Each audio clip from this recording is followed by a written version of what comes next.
दोस्तों आज के टाइम में कनाडा आने का सपना हर कोई देख रहा है। स्पेशली अगर हम बात करें हमारी एशियन कंट्रीज़ के लोगों की, इंडियंस की, पाकिस्तानियों की, बांग्लादेशियों की, तो बहुत सारे लोग कनाडा आना चाहते हैं जी, स्टडी वीज़ा के ऊपर, वर्क वीज़ा लेके या फिर पीआर लेके। लेकिन क्या आप लोगों को पता है कि कनाडा में असली जो ज़िंदगी है लोगों की वो कैसी है? क्योंकि नॉर्मली हम सोशल मीडिया देखते हैं, वहाँ पे सिर्फ हम पॉजिटिव चीज़ों का सामना करते हैं। रियल जो ग्राउंड रियलिटी है कनाडा की वो शायद कोई भी देखना पसंद नहीं करता, शायद कोई दिखाना भी पसंद नहीं करता। तो दोस्तों लास्ट अगस्त में मैं कनाडा आया था, तकरीबन आज मुझे 1 साल पूरा हो गया है। तो सोचा कि एक वीडियो बनाता हूँ अपने एक्सपीरियंसेस की, अपने स्ट्रगल की जो मुझे फेस करने पड़े पिछले 1 साल में, ताकि मैं उन स्टूडेंट्स का मेंटली उनको प्रिपेयर कर सकूं इन चीज़ों के लिए कि ये चीज़ें आपको यहाँ पे आके फेस करनी पड़ेंगी। अगर हमें प्रॉब्लम्स का पहले ही पता होगा तो शायद हम उनको पहले ही उन चीज़ों को फेस करने के लिए प्रिपेयर कर सकेंगे। और उन पेरेंट्स के लिए ख़ास करके जो कि अपने बच्चों के ब्राइट फ्यूचर के लिए उनको कनाडा भेजना चाहते हैं, ताकि वो अपने बच्चों को मेंटली प्रिपेयर कर सकें, एडवांस में फिज़िकली प्रिपेयर कर सकें। तो दोस्तों वीडियो में बने रहेगा, ट्रस्ट मी बहुत ज़्यादा इन्फॉर्मेशन आपको इस वीडियो से मिलेगी। आप लोग मुझे लेटर ऑन जब यहाँ पे पहुँच जाओगे थैंकफुल आप मेरे को बोलेंगे कि आपको ये बातों का पहले से ही अंदाज़ा था। तो चलिए दोस्तों वीडियो को स्टार्ट करते हैं। दोस्तों इस वीडियो को मैं 3 पार्ट्स में डिवाइड करूंगा जी। सबसे पहले हमारा स्टडी वाला फेस उन स्टूडेंट्स के लिए जो कि स्टडी वीज़ा के ऊपर आते हैं, फिर हमारा वर्क वाला फेस, काम काज की सारी ज़िंदगी, and third and most importantly हमारी पर्सनल लाइफ, कि हमारी जो पर्सनल ज़िंदगी है काम काज में, स्टडी में, वो कैसी गुजरती है। उसके बाद में मैं आपको कुछ खास टिप्स दूंगा जी वीडियो के एंड में, जिनको फॉलो करके आप यहाँ पे आके एक अच्छी ज़िंदगी गुजार सकेंगे, उन बातों को मतलब कि अवॉइड करके, राइट। तो चलिए वीडियो को स्टार्ट करते हैं। सबसे पहले बात करते हैं स्टडी फेज की। देखिए लास्ट अगस्त में जैसे मैं भी कनाडा आया था, मेरी 1 साल का मेरा कोर्स था यूनिवर्सिटी ऑफ मैनिटोबा में, विनिपेग शहर में मैं कनाडा के रहता हूँ इस टाइम। तो मैंने अपनी जो 1 सेमेस्टर था वो इंडिया से कंप्लीट कर लिया था ऑलमोस्ट। फिर यहाँ आके भी मेरी जो स्टडी थी वो सारी की सारी ऑनलाइन ही हुई, तो कहीं ना कहीं मेरे लिए पॉजिटिव पॉइंट भी था। लेकिन नॉर्मली हम बात करते हैं कि हमें यूनिवर्सिटी जाना पड़ता है, कॉलेजेस जाना पड़ता है, क्योंकि यहाँ पे जो कॉलेजेस हैं वो स्टडी के मामले में बहुत ज़्यादा स्ट्रिक्ट हैं जी। इंडियन एजुकेशन या एशियन एजुकेशन की बात करें तो कैनेडियन एजुकेशन से बहुत ज़्यादा डिफरेंट है।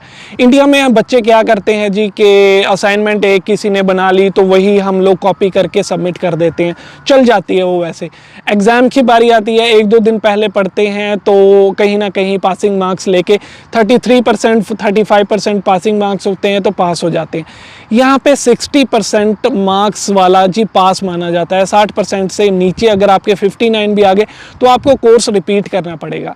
आपकी जो एजुकेशन है टाइम टू टाइम आपको असाइनमेंट्स बनानी पड़ती हैं, हर क्लास में आपको असाइनमेंट मिलती है, आपको सबमिट करनी पड़ती है। उसके सिवा अगर आप 1 दिन भी लेट हो गए, 1 मिनट भी लेट हो गए तो आपके पॉइंट्स जो हैं वो डिडक्ट हो जाते हैं और आपकी सिफारिश कोई भी नहीं कर पाएगा।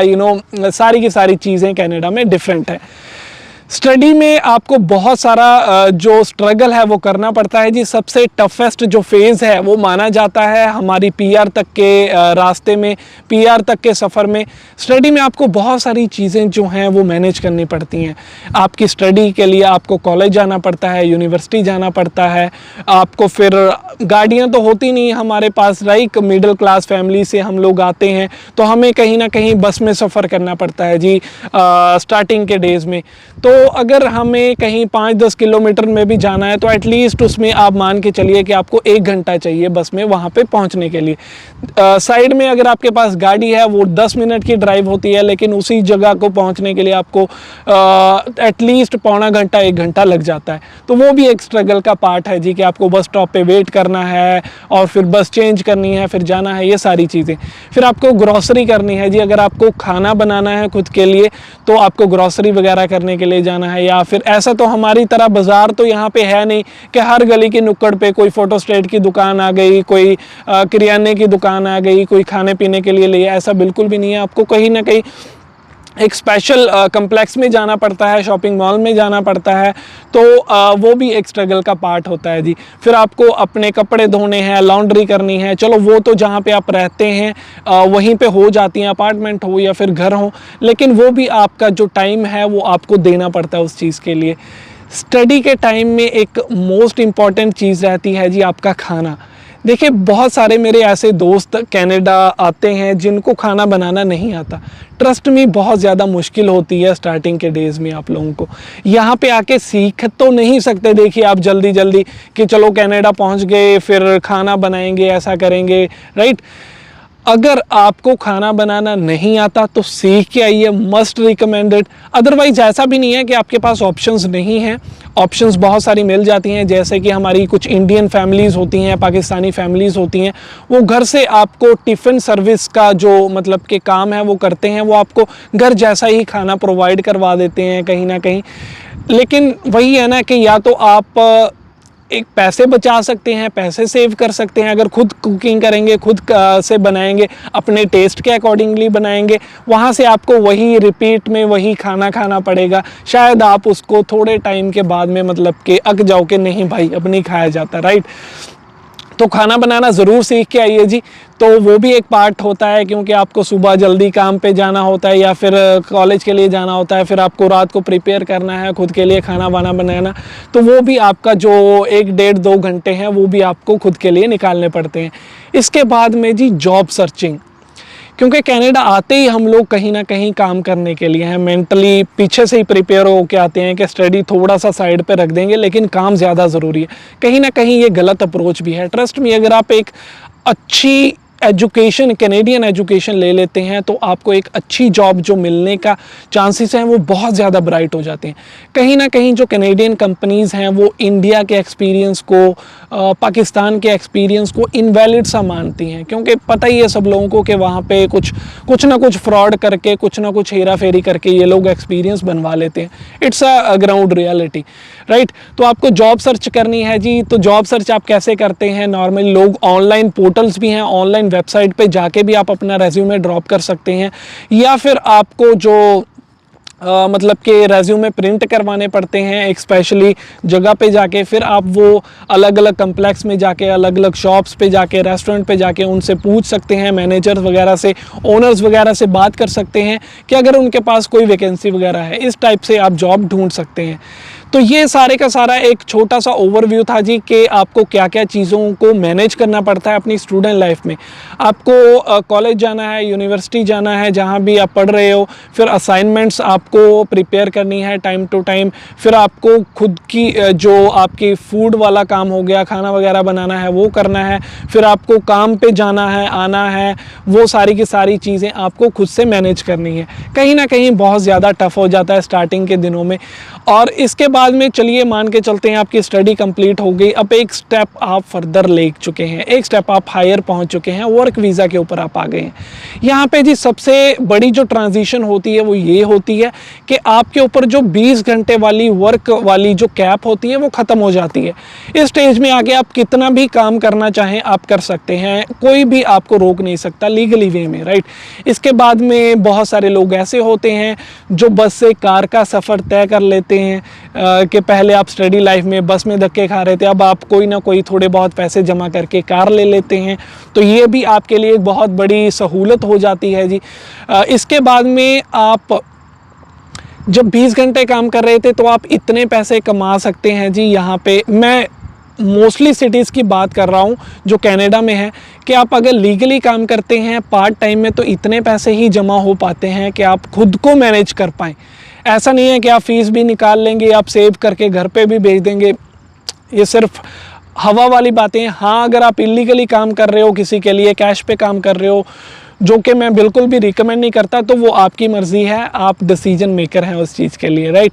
लेकिन यहाँ पे आके वर्क परमिट पे आके आप इतने पैसे सेव कर सकते हैं, इतने पैसे कमा सकते हैं कि आप खुद को अच्छे से एक बढ़िया ज़िंदगी दे सकें। आप अपने घर वालों को कुछ सेविंग करके उनको मतलब के पैसे भेज सकते हैं, राइट। और यहाँ पे आके वर्क की बात हो रही है जी, तो मैं एक चीज़ ज़रूर मेंशन करना चाहूँगा कि कनाडा एक ऐसी कंट्री है जो कि इंडिया से बहुत अलग है इस मामले में। जैसे कि इंडिया में हम जानते हैं ना कि जो एक बंदा ऑफिस में बैठ के काम करता है जी, वाइट कॉलर जॉब है, मैनेजर है किसी जगह का, तो वो ज़्यादा पैसे कमाता है रादर देन कि जो एक मज़दूर है जो 400-500 की दिहाड़ी करता है, काम करता है, धूप में मरता है, उसके कंपैरेटिवली।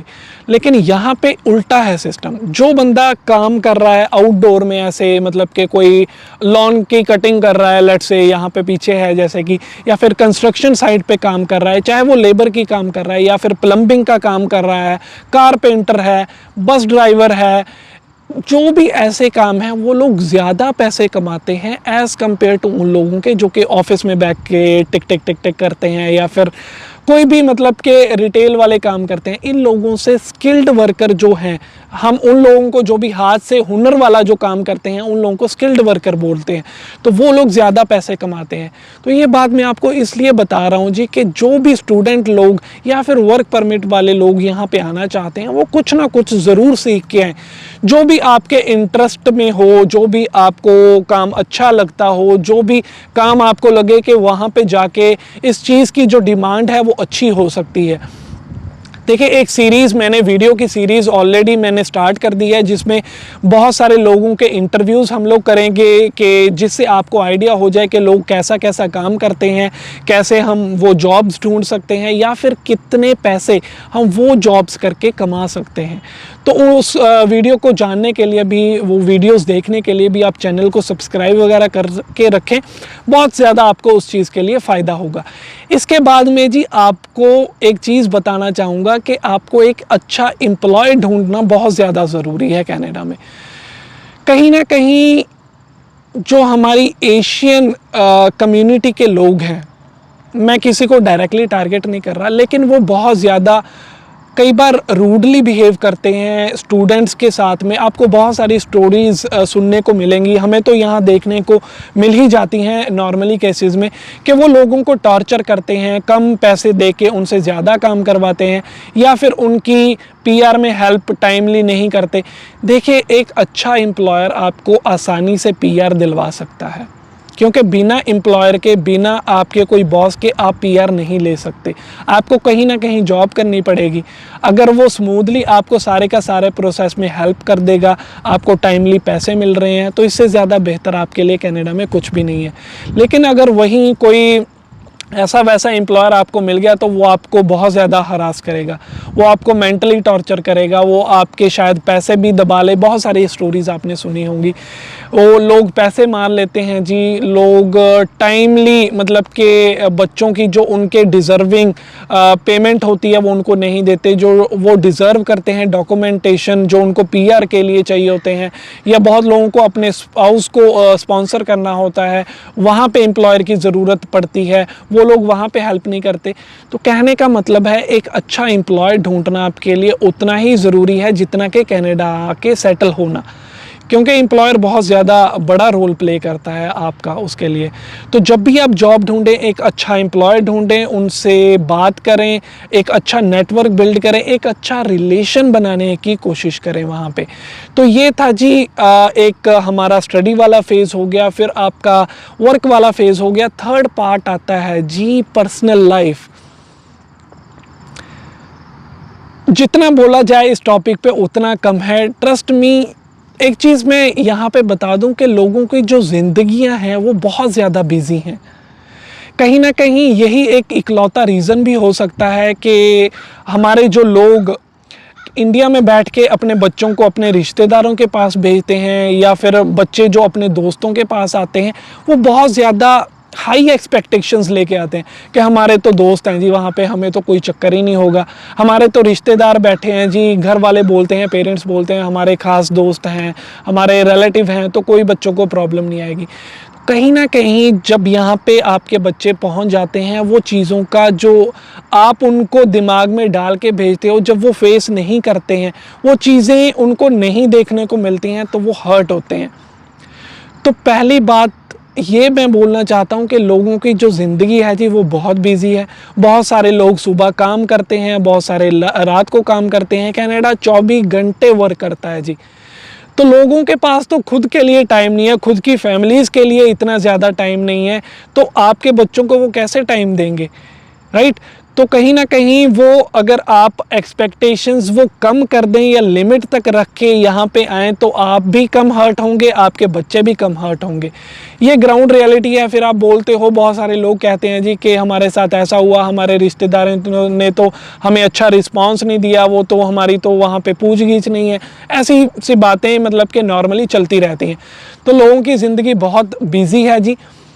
सोशली अगर लाइफ की बात करें तो इतना सोशलाइज नहीं है जी कनाडा एज़ कम्पेयर टू हमारी एशियन कंट्रीज़। इंडिया में स्पेशली अगर हम पंजाब की बात करें, क्योंकि मैं खुद पंजाब से हूँ, हमारी लेडीज़ तो आज के टाइम में भी शाम के टाइम में बाहर बैठ जाती हैं, राइट, कि 5-10 लेडीज़ इकट्ठे हो के गपशप मारती हैं, बातें करती हैं, या फिर हम लोग खुद गेड़ियाँ मारने निकल जाते हैं अपने दोस्तों के साथ में। यहाँ पे वो चीज़ें बहुत ज़्यादा मिस करते हैं हम लोग। यहाँ तो ये नहीं पता होता कि अगर हम एक अपार्टमेंट में साथ में रह रहे हैं, एक घर में साथ में रह रहे हैं, तो साथ वाले का नहीं पता होता कि वो कब आया है, कब सोया है, कब उसने खाना खाया, कब कहाँ जा रहा है। साथ वाले घर वाले, यहाँ पे बहुत सारे घर हैं, शायद मुझे किसी का नहीं पता होगा कि वहाँ पे गोरा रहता है, काला रहता है, एशियन है, अफ्रीकन है, कहाँ का है। तो ये कनाडा है जी। तो यहाँ पे आके आप अकेले ही मतलब कि आपको सब चीज़ों का सामना करता है। डिप्रेशन इज़ वेरी कॉमन, क्योंकि छोटे छोटे घर हैं जी, छोटे छोटे रूम हैं। आप बोलते हैं ना कि मीठी जेल है कनाडा, आपने सुना होगा लोगों से, बिल्कुल ऐसा ही है। अगर तो आप किसी चीज़ में मसरूफ़ हैं, किसी चीज़ में काम कर रहे हैं, चाहे वो अपनी असाइनमेंट बना रहे हैं, चाहे वो आप कोई अपना कॉलेज का कोई दूसरा काम कर रहे हैं, या फिर आप अपने काम में बिज़ी हैं कहीं भी, देन आपकी लाइफ बहुत सुकून में है। लेकिन अगर आप यहाँ पे फ्री हैं, फ्री रहना डिप्रेशन में जाने जैसा ही, आप चले जाएंगे। या तो आप घर वालों को याद करेंगे, मिस करेंगे, कोसेंगे उन लोगों को कि क्यों मैंने कनाडा आने का डिसीजन बनाया। ये ट्रस्ट मी, ये चीज़ हर कोई फेस करता है। मैं अपने आप को बहुत स्ट्रॉन्ग फील करता हूँ, लेकिन कहीं ना कहीं, अब नहीं, स्टार्टिंग के डेज़ में मैं भी रोया हूँ आके यहाँ पे। मैंने भी अपने आप को कोसा है कि क्यों मैंने डिसीजन बनाया कनाडा आने का, शायद मैं वहीं पे खुश था, वहीं पे कुछ कर लेता। तो ये चीज़ों को अवॉइड करने के लिए आप अच्छे दोस्त बनाइए। अच्छी दोस्ती कनाडा में आके ढूंढना बहुत बड़ा टास्क भी हो सकता है आप लोगों के लिए, क्योंकि अच्छे, मैं नहीं बोलता कि आपको नहीं मिलेंगे। मेरे बहुत सारे अच्छे दोस्त हैं जी, स्पेशली मैं जिनके साथ रहा हूँ, मेरे साथ कोई भी मतलब कि बुरे दोस्तों को सामना मैंने नहीं किया। मैं बहुत खुश नसीब हूँ कि मुझे अच्छे दोस्त मिले जी। अभी रिसेंटली मैं एक आपको बात बताना चाहता हूँ। मेरे नेक में मतलब कि मोच आ गई थी, स्प्रेन आ गई थी। तो मैं काम पे था और मुझे इमरजेंसी में ज़रूरत थी कि मुझे कोई घर पे ले जाए। तो मैंने दोस्त को, फ्रेंड को मैसेज किया। नॉर्मली लोग आपकी कोई भी हेल्प नहीं करेंगे, वो बोलेंगे कि मैं बिज़ी हूँ, ये वो। मेरा दोस्त अपना काम छोड़ के गया जी, मुझे वहाँ से पिक किया, उसने घर लेके आया। दूसरे दोस्त ने शाम को आके मेरी मसाज की, मतलब आइसिंग वाइसिंग की। नेक्स्ट डे मेरा एक और दोस्त है, वो मुझे डॉक्टर के पास ले गया। मैं कोई उनकी प्रेज़ नहीं कर रहा, कहने का मतलब आप लोगों को अच्छे दोस्त बनाना बहुत ज़रूरी है। मैं प्राउड फील करता हूँ कि मुझे इतने अच्छे दोस्त यहाँ पे आके मिले। लेकिन कहीं ना कहीं ये सारी की सारी चीज़ें आपके खुद के करैक्टर के ऊपर भी डिपेंड करती हैं कि आपका खुद का जो नेचर है, करैक्टर है, वो कैसा है। कभी भी किसी को मतलब के लिए दोस्त मत बनाइए। कभी भी ऐसा मत सोचिए कि मुझे इससे क्या मतलब, मुझे इससे क्या मिल सकता है, क्या मुझे ये कोई हेल्प करेगा किसी काम में, फिर मैं दोस्त बनाऊं, वरना मत बनाऊं। ट्रस्ट मी कि हर कोई कहीं ना कहीं आपके काम ज़रूर आएगा। किसी के पास कोई नॉलेज ऐसी होगी जो आपको देगा, या फिर ऐसा भी नहीं है कि सारे अच्छे हैं, बहुत सारे बुरे भी लोग हैं। जेलसी फैक्टर बहुत ज़्यादा कॉमन है जी कनाडा में। लोग आपको कुछ अच्छा करते हुए बर्दाश्त नहीं कर पाएंगे कि अगर आप एक अच्छी इनकम कर रहे हो, शायद वो आपसे हसद करें, आपसे जलन करें, या फिर आपको इंटेंशनली मिसलीड करने की कोशिश करें, या फिर बुरी सोसाइटी में लेके आने की। अगर वो खुद ड्रग्स करते हैं, खुद अल्कोहलिक हैं, शायद वो आपको उसकी तरफ मतलब कि मोटिवेट करें उस चीज़ के लिए कि आप भी ये चीज़ें कंज्यूम करो। तो वो सोसाइटी से दूर रहिए आप लोग आके।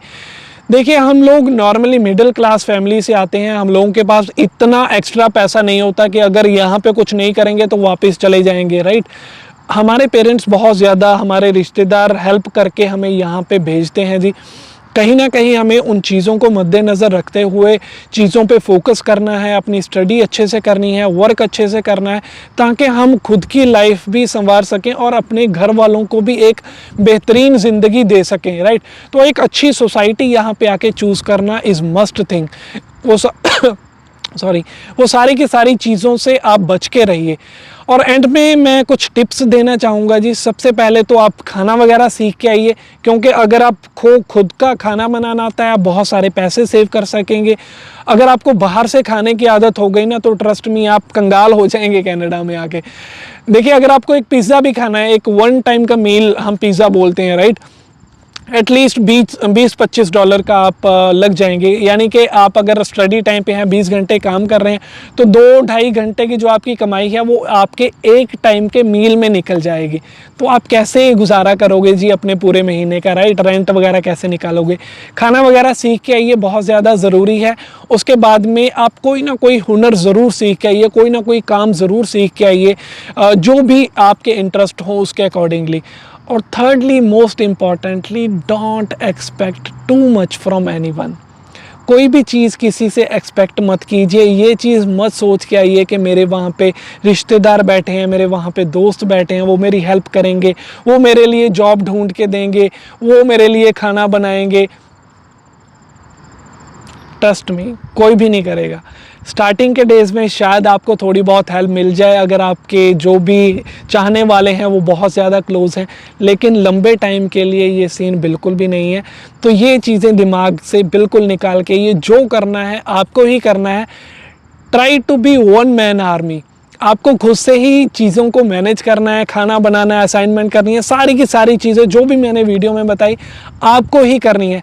स्टार्टिंग में आप बहुत ज़्यादा डिमोटिवेट होंगे, खुद को गालियाँ निकालेंगे, रोओगे, कुरलाओगे, बहुत सारी चीज़ें करोगे, लेकिन 1 साल के बाद में, 2 साल के बाद में आप खुद को इतना स्ट्रॉन्ग कर लोगे कि आपको किसी चीज़ से कोई फ़र्क नहीं पड़ेगा। नो मैटर कि आप लोग आपको कैसे कमेंट पास कर रहे हैं, या लोग आपकी हेल्प कर भी रहे हैं, नहीं कर रहे। आप अगर किसी भी मुसीबत में होंगे, आप इतने स्ट्रॉन्ग हो चुके होंगे कि आप कोई भी रास्ता निकाल लेंगे उस मुश्किल से निकलने का। तो सेल्फ मोटिवेट बन के आइए और हमेशा खुश रहने की कोशिश कीजिए। देखिए, कनाडा में ऐसा नहीं है कि कभी आप ये सुकून की सांस लेके पीछे बैठ के बोल सकेंगे कि लाइफ सेट हो गई जी। स्टडी के टाइम में आपको स्टडी की टेंशन रहेगी, वर्क में आके आपने गाड़ी ले ली, खर्चा बढ़ गया, उसकी किस्तें निकालने की टेंशन रहेगी। फिर पीआर का टाइम प्रोसेस में आ जाएंगे तो पीआर में आपको टाइम लग जाएगा। फिर आपको होगा घर वालों को कभी यहाँ पे बुला लें, उनकी टेंशन होगी। फिर आपको एक अच्छा घर ले लें, उसके लिए पैसे जमा करने आप स्टार्ट कर। मुश्किलें कनाडा में आके कभी भी ख़त्म नहीं होंगी। तो बस इतना बोलना चाहूँगा कि कनाडा आइए, आप एक अपने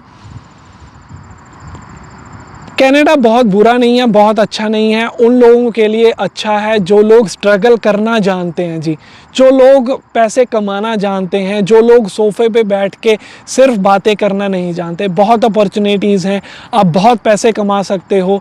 बहुत लोग पूछते हैं कि कनाडा आना वर्थ इट है या नहीं। बिल्कुल वर्थ इट है जी।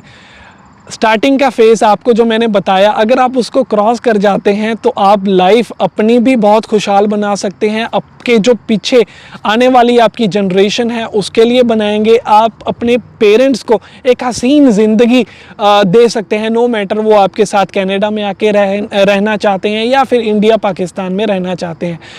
तो ओवरऑल जी, उम्मीद करूँगा कि आपको थोड़ा सा टच रियल लाइफ जो कनाडा में लोगों की है उसका मिला होगा। तो बिल्कुल भी इस चीज़ से मेरा जो मतलब था वो आपको डराने का नहीं था। जस्ट इन चीज़ों को फेस करने के लिए तैयार रहिए, मेंटली प्रिपेयर करके आइए आप अपने आप को, और स्ट्रांग होके आइए। कनाडा बहुत वेलकम करता है आप लोगों का। यहाँ पे आपकी जो ज़िंदगी है वो उम्मीद करूँगा कि जो भी आप सोच वहाँ से ले के आ रहे हैं वो यहाँ पे आपके सपने ज़रूर पूरे हों। आने वाली वीडियोस में मतलब कि बहुत सारे टॉपिक्स और भी कवर करेंगे पीआर के रिलेटेड, या और घूमना फिरना भी रहता है कनाडा में। तो वो सारी वीडियोस के नोटिफिकेशन पाने के लिए आप चैनल को सब्सक्राइब करें एंड लाइक एंड कमेंट पे करके बताएं कि आपको ये जो वीडियो है वो कैसी लगी। एंड आपका बहुत बहुत शुक्रिया अगर आपने यहाँ तक ये वीडियो को देखा है। Thank you so much.